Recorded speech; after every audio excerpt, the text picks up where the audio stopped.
বিরতির পর স্বাগত। পূর্ব নির্ধারিত সূচি অনুযায়ী আজ উত্তর জেলায় ছুটে গেছেন রাজ্য যুব মোর্চার সভাপতি সুশান্ত দেব। তিনি আজ ধর্মনগরের বিভিন্ন অনুষ্ঠানে বিভিন্ন কর্মসূচিতে অংশগ্রহণ করেছেন।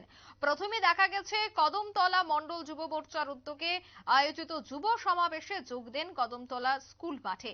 মূলত ভারতীয় জনতা পার্টির নির্বাচনে ঘোষণা হবার পরে প্রত্যেকটি রাজনৈতিক দল তাদের নির্বাচন প্রচার আরো তেজি করে তুলেছে। এতে শাসক দলের প্রচার কিন্তু 4 কদম এগিয়েছে বলে জানাচ্ছেন বিশেষজ্ঞরা। আচ্ছা, দেখা গেছে যে রাজ্যের দুটি লোকসভা আসনেই ইতিমধ্যে প্রার্থী তালিকা ঘোষণার পর সভার আয়োজন করা হচ্ছে।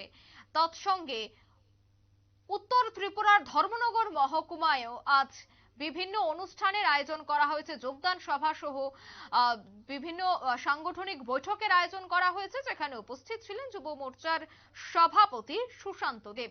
তিনি কি বলছেন আজকের এই অনুষ্ঠান থেকে শোনাবো। হয়েছে আগামী 26 তারিখ আমাদের এই পূর্ব ত্রিপুরা আসনের লোকসভা যে নির্বাচন, সেই নির্বাচনের দিনক্ষণ ঘোষণা হয়েছে। আমরা বিভিন্নখানে যুব মোর্চার উদ্যোগে, ভারতীয় জনতা পার্টির উদ্যোগে বিভিন্ন মণ্ডলে, বিভিন্ন এলাকায় বিভিন্ন আমরা কার্যক্রম হাতে নিয়েছি। আমাদের উদ্দেশ্য কি, আমরা আগামী যে লোকসভা নির্বাচন আছে সেই নির্বাচনে আমাদের দেশের যশস্বী প্রধানমন্ত্রী নরেন্দ্র মোদীজিকে আমরা যেন তৃতীয়বারের জন্য প্রধানমন্ত্রী নির্বাচিত করতে পারি, সেই লক্ষ্যে বিভিন্ন এলাকায় আমরা সভা থেকে শুরু করে বিভিন্ন কার্যক্রম হাতে নিয়েছি। শুরু করে আমরা বিভিন্ন কার্যক্রম, বিভিন্ন বুথ ভিত্তিক কার্যক্রম আমরা হাতে নিয়েছি।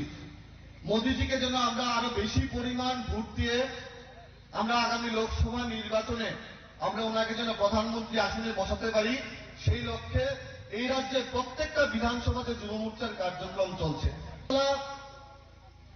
আমরা লক্ষ্য করেছি 2018 নির্বাচনে এবং 2023 নির্বাচনে আমরা কুর্তি কদমতলার যারা সাধারণ নাগরিক আছি, আমরা কিন্তু একটা ভুল করেছি।